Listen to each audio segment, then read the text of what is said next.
3 million members searching, SingleMuslim.com proudly sponsors Single Muslim Live.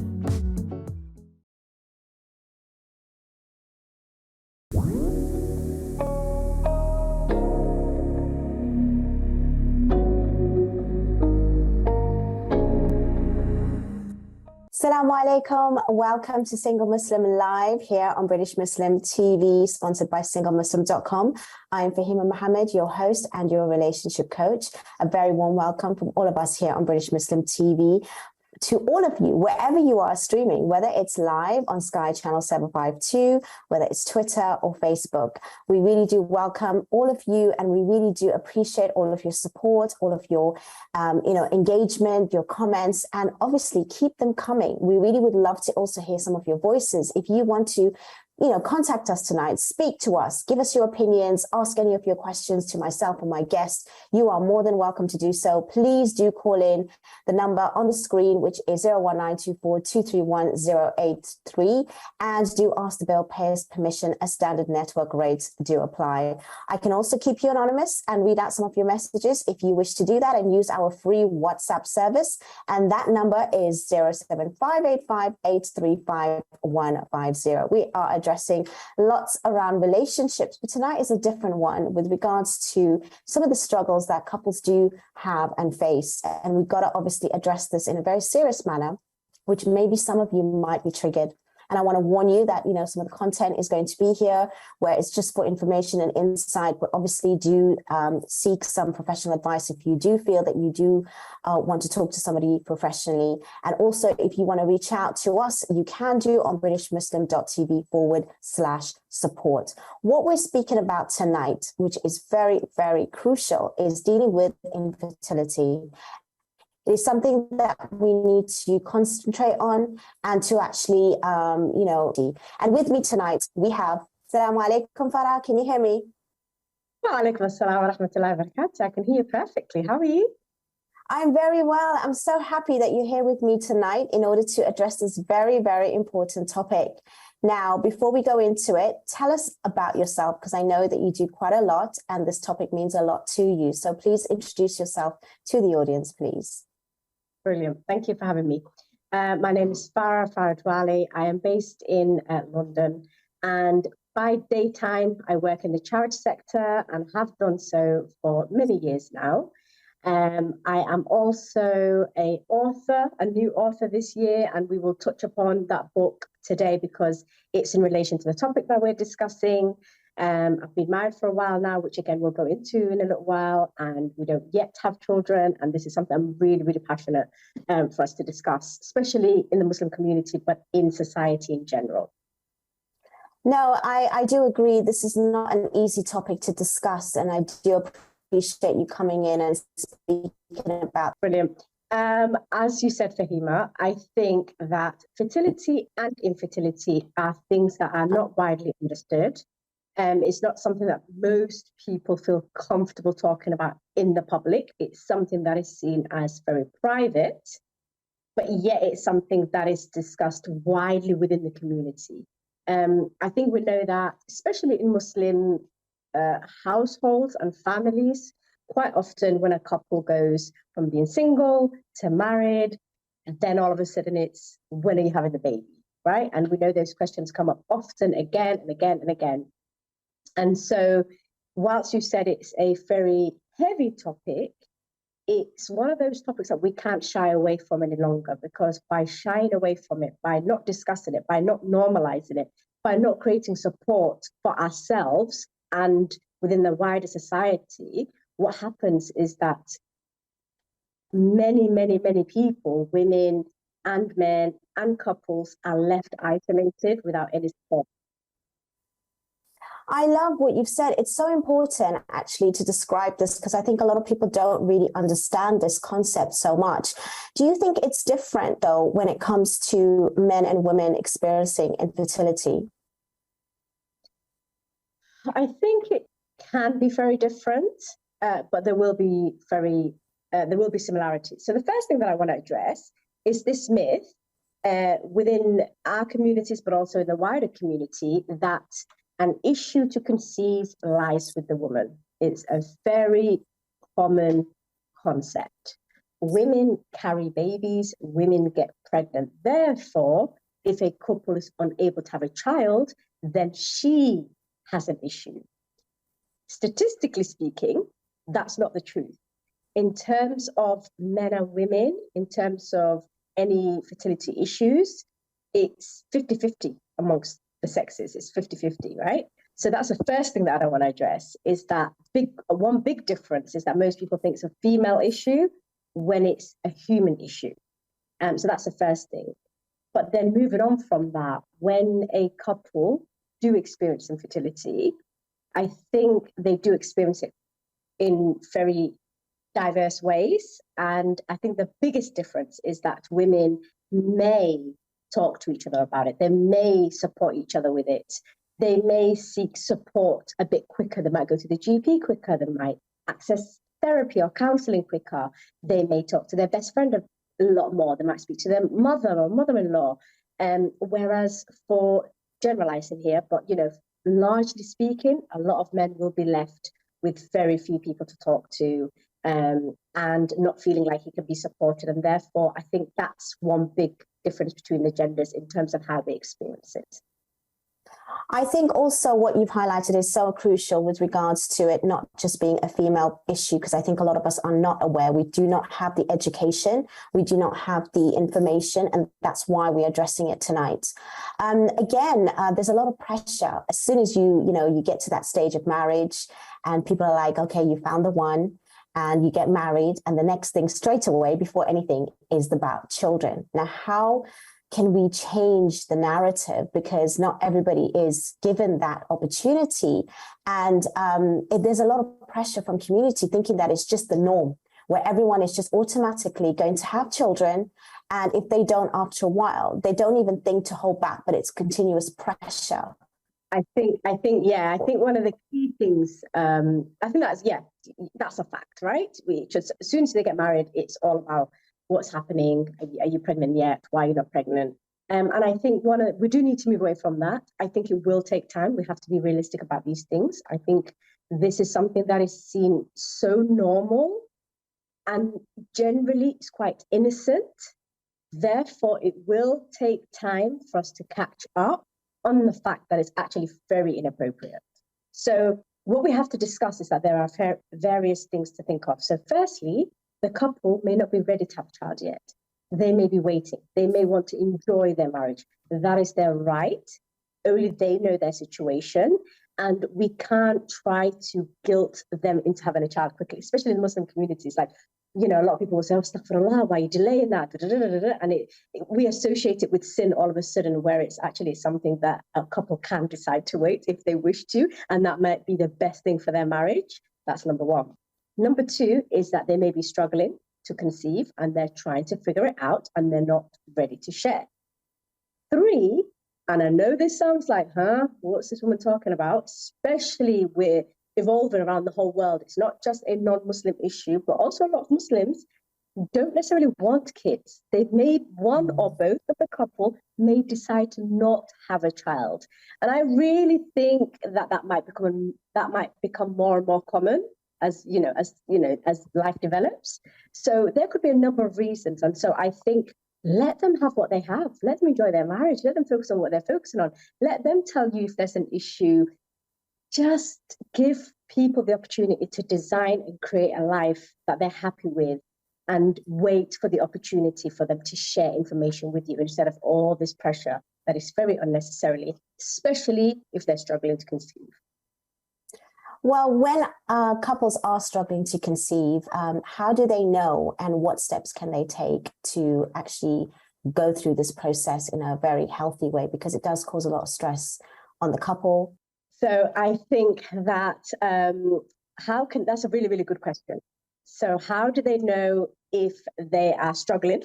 So in terms of the medical guidelines, right, especially within the UK, what the guidelines are, that if a couple are trying to conceive, so having unprotected sex for over a year, if the female's under 35, and they have not conceived within that time period, the guideline is that they should see their GP. They should go to their doctor and discuss some options. It doesn't mean that there are issues, but it means that they should maybe start investigating. So that's a female under 35, and they've been trying to conceive for a year.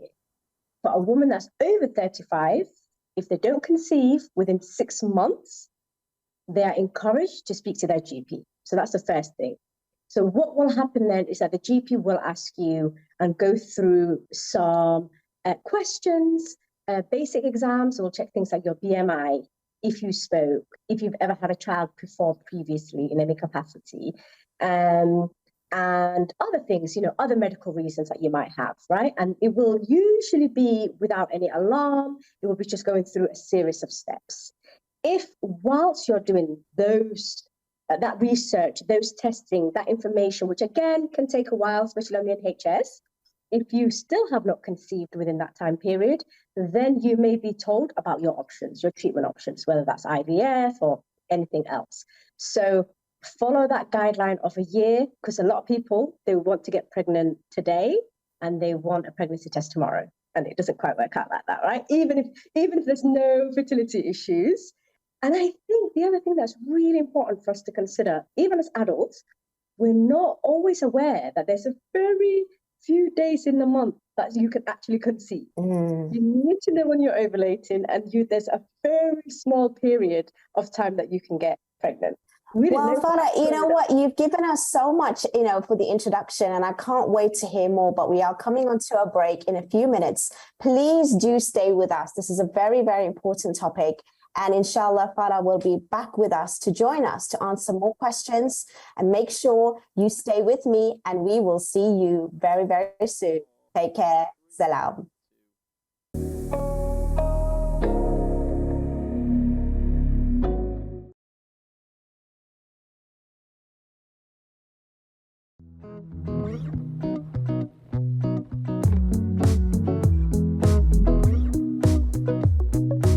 With 3 million members searching, SingleMuslim.com proudly sponsors Single Muslim Live.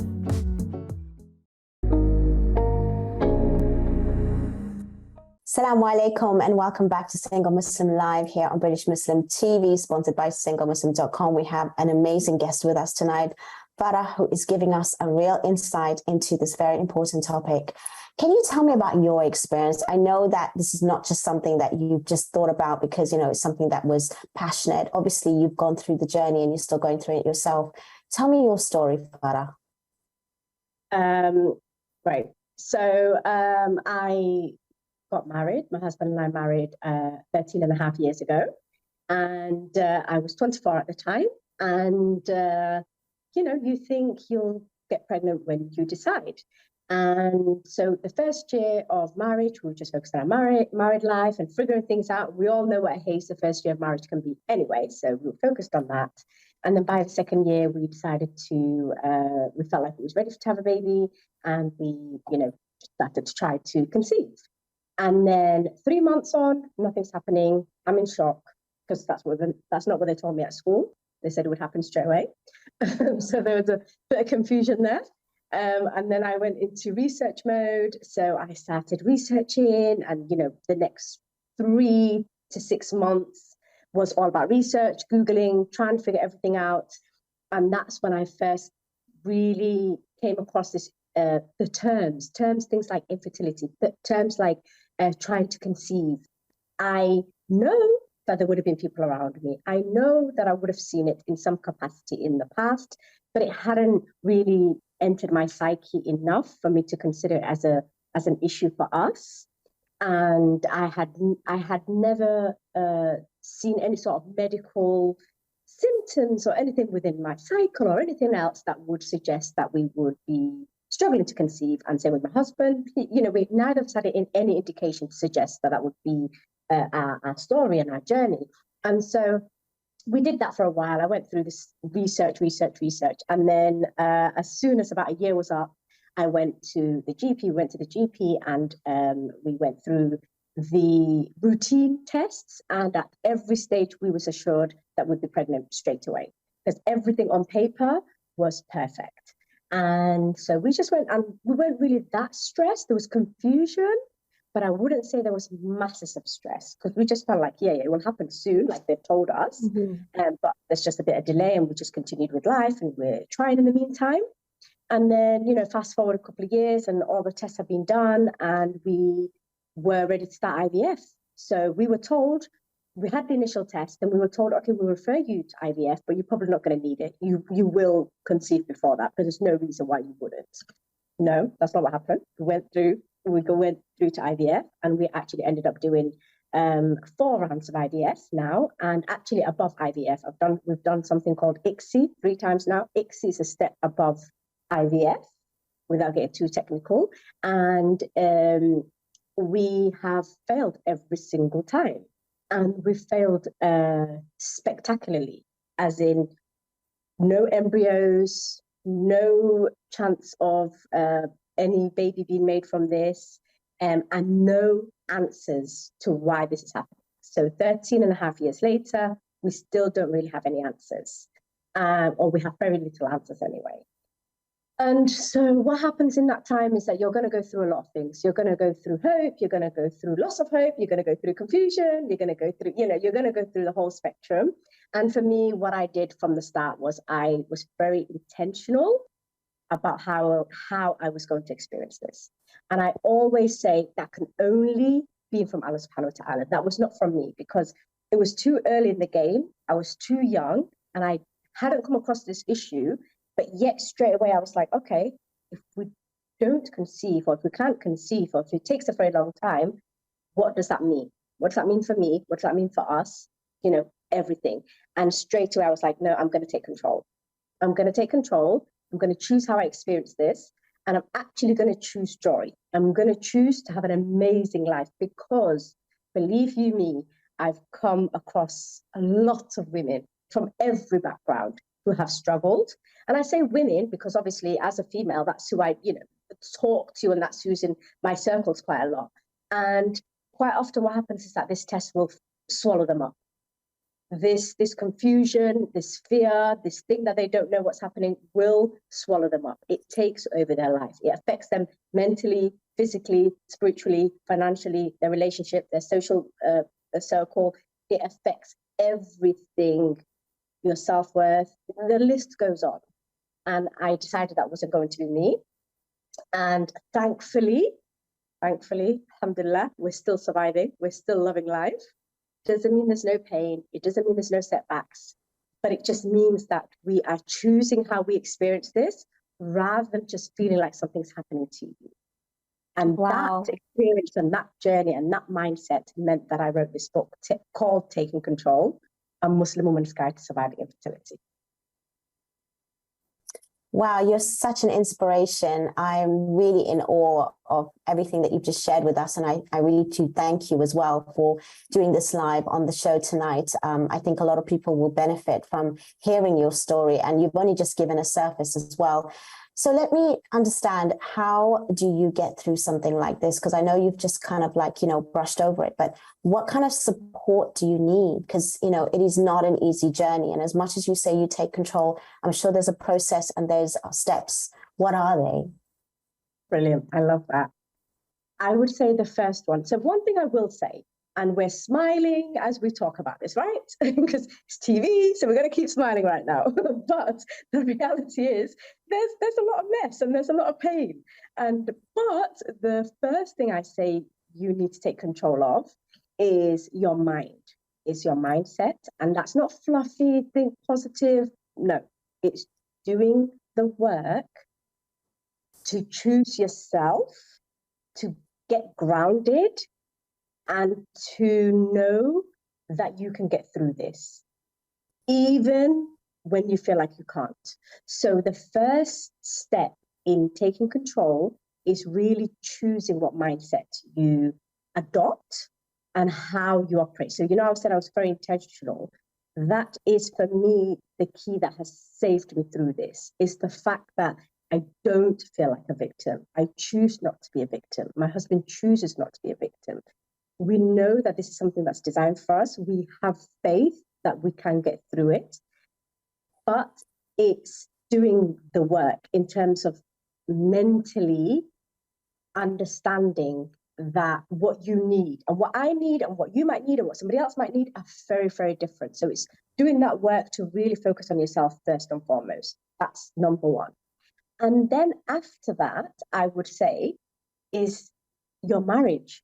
It's understanding that you can't experience this separately. You need to find a way to come together. I was speaking to somebody just yesterday, and she was saying to me, one of their biggest struggles, her and her husband, is the fact that they feel like they're experiencing this separately. They really struggle to talk about it. They struggle to have those hard conversations. They are struggling to talk about what if, and all those things have been swept under the carpet. And it's like a band-aid of inshallah it'll be khair, inshallah it'll be khair, which we don't know what will happen, right? Khair is khair, but you don't know what that means. That might not mean a baby for you, right? So I think the second, once you've done the work on yourself in terms of mentally getting strong, and of course there's a process for that as well, the second step is the marriage, is working on the marriage, is choosing the marriage, it's honoring the marriage, it's understanding that your marriage is something separate from trying to have a baby, right? As you are separate from your marriage, right? And so it's working on yourself, working on the marriage, and then finding out what else you need. Do you need therapy? Is it journaling that will help you through this? Is it joining a circle where, there's like-minded people? So something like that. For example, people say to me all the time, oh, Farah, you should open a group. We would join a Facebook group or a WhatsApp group or, where we could talk about this. And I say, oh, no, that would not work for me because I can't be in it every day. And when you're hearing many other women with the same pains and different pains and extreme pains, it means you are collectively sharing trauma that's not good for everybody. So for me, I know that that's not something that's good for me, but it might be good for somebody else. And hence why I wrote this book, because I felt like there was a lot of things that I could share, and there was a lot of tools and tips that I wanted to impart because of my experience and the way I've gone through this. But I knew it couldn't be through fertility coaching, which I looked at first, which I did for a short time. It couldn't be like by running support circles. It couldn't be those kind of things because that's not what works for me. And I had to understand what works for me. And that's why I wrote the book, so that the information is there, but I'm not in the thick of it every single day. So you need to take the time to understand what your approach is going to be and what's going to work for you. But it starts with choosing yourself first and understanding what it is that you might need to support you through that. I hope that made sense. That makes a lot of sense. And it just shows the power as well of how you have sort of addressed this, which is very different. And you kind of took a bird's eye point of view as well, instead of just dwelling just in your own emotion. And I really like the fact that you mentioned about, dealing with your marriage as well, because a lot of people put it all together in one pot. And then, I've heard of so many stories where, people are not sharing how they really feel. And that marriage ends, unfortunately, with blame, with guilt, with resentment. And it's really painful alongside what they're going through. What would be the options of someone who now, especially even in your case, that, have maybe come to the point where you're just going to leave things as it is, whatever happens, happens. But, what about like adoption and things like that? Do you think that's painful to even make a suggestion like that? I mean, because a lot of people are not aware how to deal with someone who is going through it. You might even have a friend. How do people deal with that? What is the right and the wrong thing to say? Well, I love that. So in the book, there is a chapter dedicated to what friends and family need to know. And it's very clear on what we think is helpful, but it's actually very damaging. Yes. And so I encourage every single person, especially Muslims, but I've also had non-Muslims have read this and said they actually took a lot from it as well. And I would encourage anybody to read that chapter, whether you're the one that's struggling or not struggling. That chapter is vital, because what it does is give you, the friend, the sister, or, the person that's not experiencing this, understand what her pain is, what her worry or theirs. But I say she because I'm a Muslim woman at the end of the day, and this book, I've kind of focused it for the Muslim woman. Of course, there's the husband, there's the male perspective. So I'm saying her quite a lot, but sometimes it's them, right? Don't worry. Look, I'm going to talk about this a little bit more because I really want to go more into your book because I think it's really interesting and I'm glad I've asked that question. But we are coming into our second break and I don't really want to miss out on those important questions that I'm going to ask Farah. So we're going to discuss it after the break. I will see you in a few moments. We will continue this discussion and we'll take care and we'll see you shortly.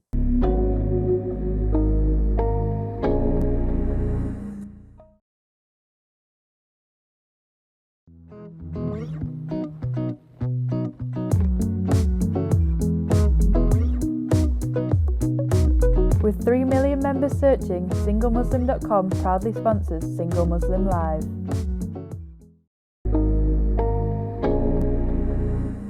Assalamu alaikum and welcome to Single Muslim Live here on British Muslim TV, sponsored by SingleMuslim.com. Having such an incredible, honestly, incredible conversation with my lovely guest, Farah. You are so inspirational, so enlightening, and honestly, listening to you, I can listen to you all night. You are really someone who has inspired me today. So, your book is just so, important. Like we were discussing in the break, it's not just for people who are going through this. Like I said, we need to have the tools and the skills if we even come across something like this and to open up our education, our minds. If we even, doesn't matter if we experience it or not, but if we know somebody and even just having this information at hand is so useful. Describe to me a little bit more about, the next steps that people may take if they find themselves not having to ever think that they're going to have children, like we discussed before about adoption. What is that like? I mean, how does it sit with people and who should be the one to suggest something like that? Should it be just the couple themselves to decide it? Or do you think that, what's the intervention like around people that they have around them? I love that. So one thing that I don't want us to skip over is, and I will address everything you've just said now, one of the things that's really, really important is we talked about how friends and family can support and what's not supportive to the couple. And also this thing of just throwing out, okay, why don't you adopt? We know that's very common. We get why that's common. But is that helpful to a couple that's trying to conceive? No. Honestly, no. Because what I need and what we need people to consider is, have they thought about adoption? And if they've never considered adoption, why do they feel like it's a natural thing now to consider for a couple who's trying to conceive, right? Because one, we don't know where their journey is going to end in terms of trying to have biological children. Two, it may not be something they've ever considered, something they're interested in, or something that's good for them. And also on a wider scale, I think we really need to be more sensitive to the children that are usually open for adoption, whether it's domestically or abroad. Those children shouldn't always be a second afterthought. I tried to conceive, I couldn't conceive, and therefore I'm just going to adopt. And that doesn't fix anything. There's a lot of trauma with adopting. You're usually adopting children that automatically will have trauma from being given up, by not being with their biological parents. There's a lot to consider. And so just to throw out something like that out there is extremely damaging for the couple, for those children that would be involved, and just society in general, right? These conversations need to change a little bit. At the same time, adoption is something that I think the Muslim community needs to encourage more. Whether you have children, whether you have biological children, whether you want biological children, or whether you can't have children. I think as a whole, adoption is something that often people think it's something sinful. They jump straight away to some of the barriers that need to be addressed. That don't stop adoption. There's just something to consider, as to look at in a bit more detail. But so it's twofold. I don't think it should be just thrown out there because there's too much, or it's too much of a big step. It's a monumental thing to do. And so just to throw it out as a comment is really harmful. But at the same time, as a Muslim community, I wish we would talk about adoption a lot more. And I hope that makes sense.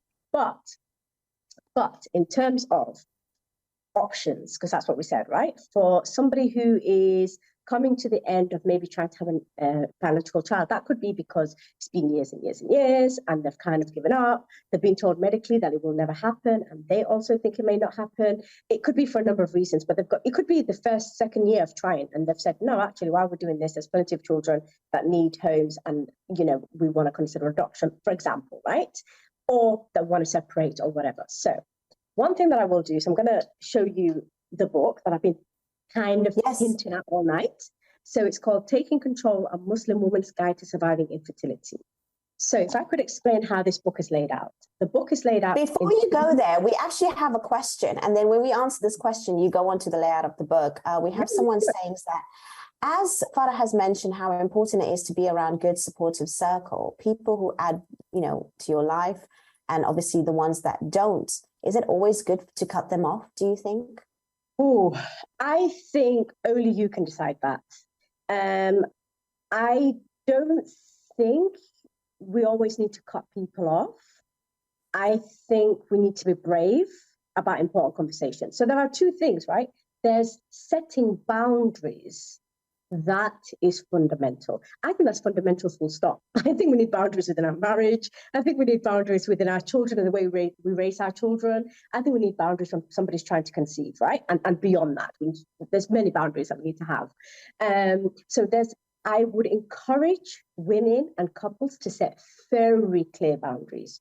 You can decide what you will and won't talk about. And again, the book gives you tips on how to respond to certain comments and very typical comments, right? So set boundaries. But do we cut off everybody that offends us? Do we cut off every toxic family member?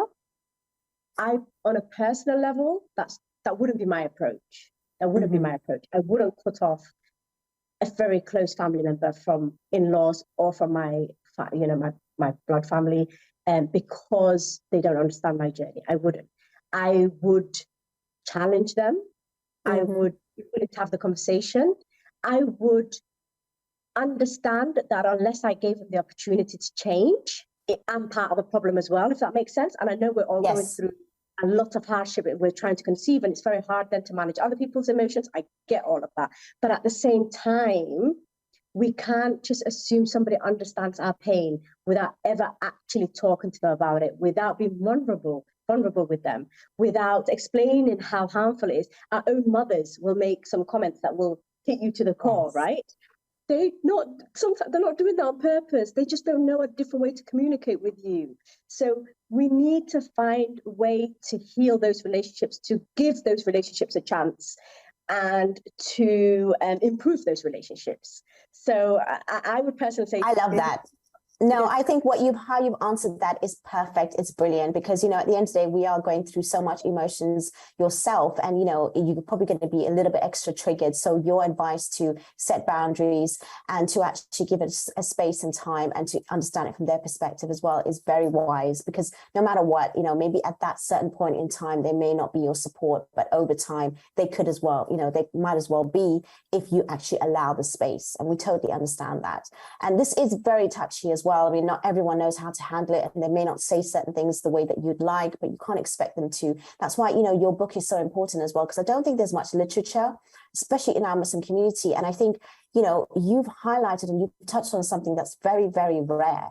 And so tell us more about the book so that people can understand what they're getting, because I think it's really important, because even with research, at the end of the day, like you've said, there's no answers even to your situation, yet it says, do this, eat this, be in a particular way, whatever age or whatever. It did not apply to you. So go through the process of your book, and hopefully, inshallah, that may maybe be some of the answers to how people may be dealing and struggling with this kind of, issue.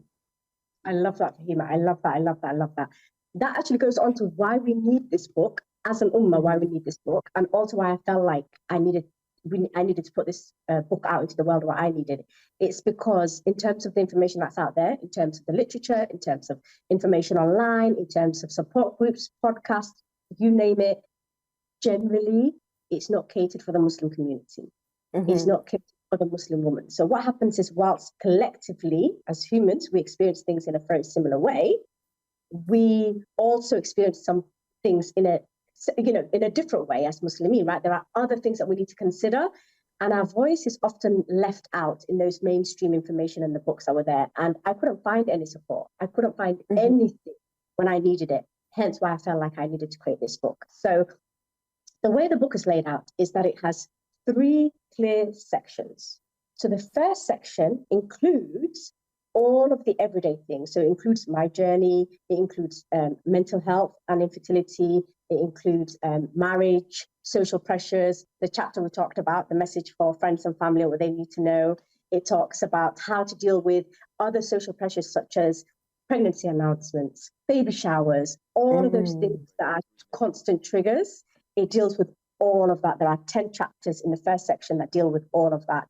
And fundamentally, what it does is trying to empower the reader all the way through on how to go through this, how to take that control, how to get stronger in every way possible, so that this challenge becomes easier for them and it becomes something that they can manage. That's the first part of the book. The second part of the book talks to options in terms of treatment options. So what treatment options, from IVF, egg donor, sperm donor, many things, holistic treatments, acupuncture, there's many things. What is available in this day and age, but also what is suitable for a Muslim couple? Because there are things that you will be asked. So, for example, if you go, when you're having treatment in the UK, let's say, or most of the Western world, there are treatments that you may be recommended.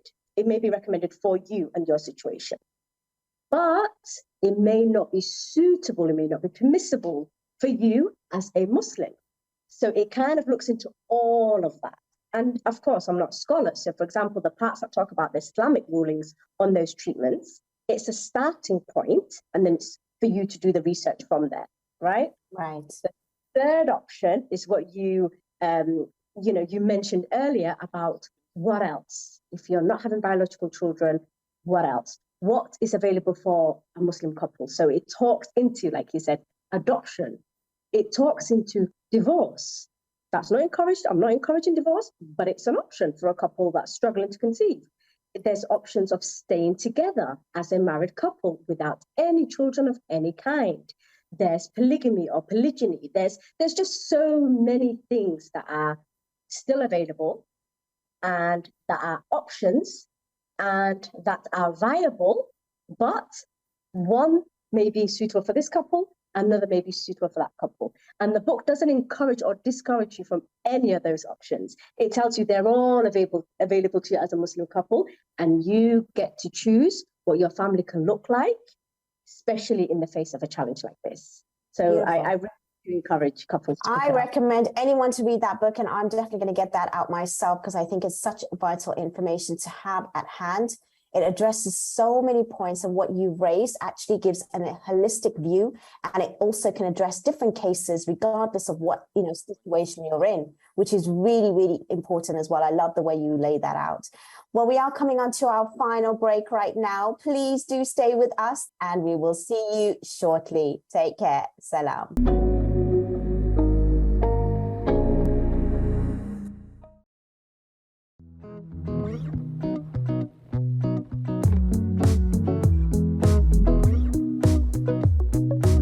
With 3 million members searching, SingleMuslim.com proudly sponsors Single Muslim Live.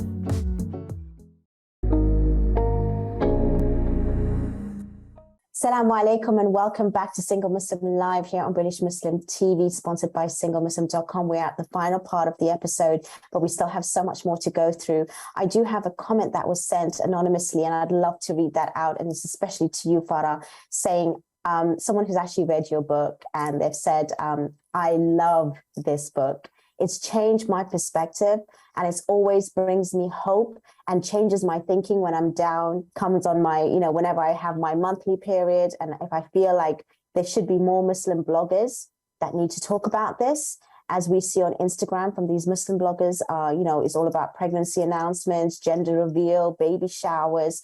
Whereas this conversation of infertility is so taboo and not spoken out a lot. So they just obviously want to say thank you. And as you were speaking about the book, I felt that it does touch individuals regardless of what they're going through. So your work and what you've done is so important. And you've only just released it, not even just a few months ago, right? Yep. So what has been the response so far, though? What's the response so far? The response has been incredible. It really has been incredible. For me, it's what you just said now. I feel like it touched the people it was supposed to touch. Like, people got it. People understood why we needed it, how it was going to help them. And I'm just so happy. So exactly what you said, those messages come through quite a lot. And I sometimes I get pictures sent through of the book with just highlighter and sticky notes and all these things. And they message me saying, I do that so I know where to go to when I'm feeling a certain something. And I'm like, oh, that's what it was for. I wanted it as practical as possible. And I wanted them to go back to it again and again and again. How long did it take you to write this, and how did you manage to sort of like, have this kind of process of arranging this writing? How was that for you? Okay, I love sharing this because I like sharing this bit. So the book, actually, in terms of the manuscript, took me 6 weeks. Oh, wow. Yeah. That's nothing. I never get tired of shocking people with that. I love it because, and I think the reason for that is because I took my time before I decided to write it. This was brewing. This was brewing for many, many, many years, and I knew everything I wanted to say before I started. So the minute I set the intention to write it, I sat down and I said, Bismillah. It just flowed. It literally just poured out of me. So 6 weeks, manuscript, back to front, finished. And then it took a further, I would say, a year and a half to find a publisher, because I ended up being, I was intending to just self-publish, but actually we had a really big interest in the book. We had quite a few offers for the book deal. And when we did go with the publisher, then it took them a whole year again to get it out, because that's just, I guess that's the industry and it just takes time. Yes. So in terms of from the first word to actually in the shops, it was just under 2 years because of the process of the industry. But in terms of writing the first manuscript, it took 6 weeks because it really just felt like a release.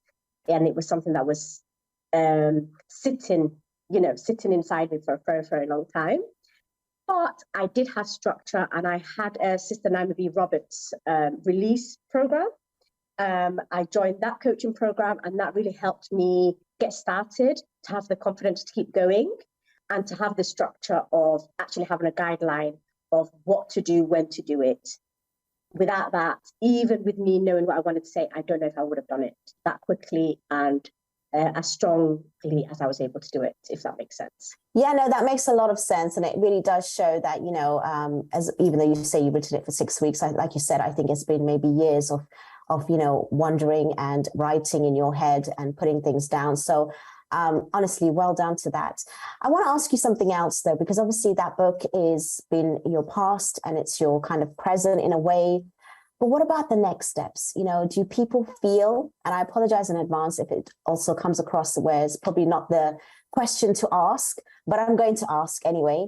And if I'm wrong, then I will learn from it, and I'm open for that. But I just want to ask, what is the future? Do people think that they can continue in a fulfilled way with marriage without children? And is it something that, there's a space there that's always going to be, left? Or do you feel that it's something that, still can be a continuous journey healthily?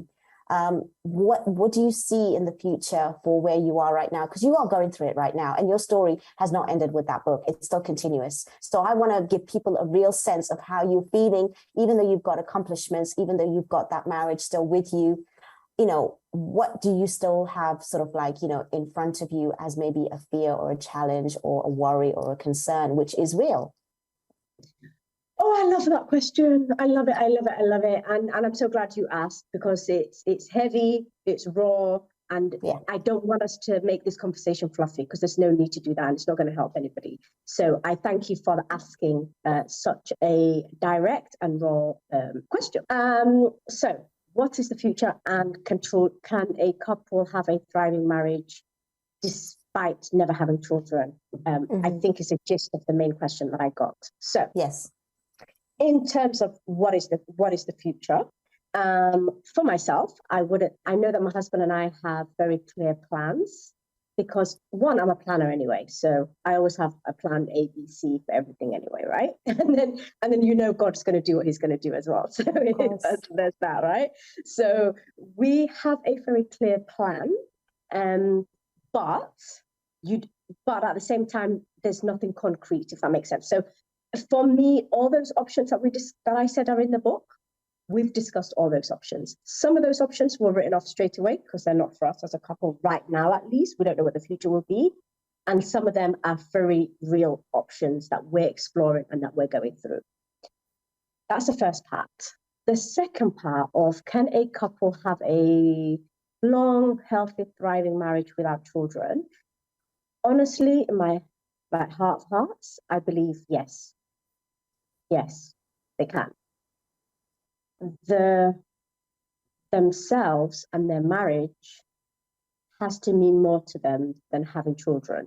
And I've met couples who have gone through that from all walks of life, who are, in their late 60s, they got married in their 20s, they never had children. Does it mean that maybe there's a void in their lives? Maybe, yeah. I can't tell you how I'm going to feel in my 40s and 50s and 60s. I'm not there yet. I don't know. If I don't have children, I don't know what that will look like. I envision that for somebody who genuinely wants to be a parent, to never have the opportunity to be a parent, will have a level of loss, a level of like a void in their lives that can't be denied. But people have lost sometimes because they had a child and that child died. They had a spouse that they loved dearly and they died too soon, or they felt like they died too soon. They lost their parent in childhood and never had the opportunity to be raised by their parents. And so we go through these traumas. They have breast cancer and have to have a mastectomy and, now live the rest of their lives in a completely different body than what they had thought. That is life. Sometimes we have loss and we feel the pain of that loss from time to time, and it shows up differently for everyone. But can they still have a happy life? Can they still be fulfilled? Can their marriage survive? In my opinion, without a doubt. We've seen other people do it. I think it's possible, but it's not going to be by accident. They have to work for that. They have to choose that. They have to know it's possible. And in the end, we have to remember what our purpose is here, and we have to feel enough, even without the marriage, even without the children. We have to already be in a place of understanding why we're here and feeling like we are living our purpose, regardless of all the other bits. I love your perspective. I think that was such a powerful way of looking at it. And I think it's not just about the infertility, it's literally about everything in life, like you described, because Allah tests us with so many things, and that was just one of them. But your perspective has just blown me away. Honestly, it really has. No, this whole episode, honestly, I'm not joking. I really could listen to you for hours. And, but unfortunately, we've only got 3 minutes left. And again, I want to give you the opportunity to have your final words. And please do hold out your book so people can see it. Share your details as well and some final thoughts. Please take it away, Farah. Oh, thank you so much. It's been such a pleasure being on here today. And as you can tell, I can talk about this topic all day long. It's a painful topic, but it's one that I get a lot of energy talking about at the same time. So my final thoughts is that I want to speak directly to couples and in particular Muslim women around the world who are struggling to conceive. And from a sister who has gone through it and is going through it. And again, at the back of the book, I explained why I wrote the book in the midst. It's not like I'm on the other side. It's not like 20 years later and I'm looking back. I'm in it right now. And the reason why I wrote that is because I want to give you the hope and the encouragement and the practical tools for you to survive this and not to be overtaken by this. And I promise you that is possible. It doesn't mean it's easy, but it's possible. So that's really the main thing that I want to focus on. I don't want any woman to ever feel like she's not enough. I don't want her identity and all of these things taken away from her because of this struggle. I also want to say to the larger Muslim community, the friends and the family and all those things, please try and understand that you may not know what they're going through because you're not in it. So let the couple or the female guide you in what they need, and dismissing things like PCOS and all these different topics that we could go into. But just share your details if people need to reach you before we end, please. Okay, brilliant. I think the best place to contact me is probably Instagram. So at Farah Dualeh on Instagram. And the book is available on Amazon, on anywhere books are sold, including Waterstones and WH Smith and all those kind of places. Let's have a final look at the cover of that book, please, before we end. If you haven't ordered, order it today. Taking Control: A Muslim Woman's Guide to Surviving Infertility. There you have it. Thank you so much, Farah. You've been an absolute gem, a real treasure in this episode. And inshallah, you've given, so much help to so many women out there. And I only continue to, support you and to bless you with your success. Thank you so much. Inshallah, you have a lovely evening. Thank you. Also, thank you to everyone that has watched, everyone I know that are probably silent, but, have also sent in their messages. I know that you've been touched by tonight's show. Please do take care. If you do need to be in touch with us, please do contact us. But this episode is for you, to help you and guide you through any sort of issues, especially around relationships. And we thank you for your continuous support. And inshallah, we will be back next week, same time, same place. Please don't go away and leave us for too long, because we will be back. Assalamu alaikum wa rahmatullahi wa barakatuh.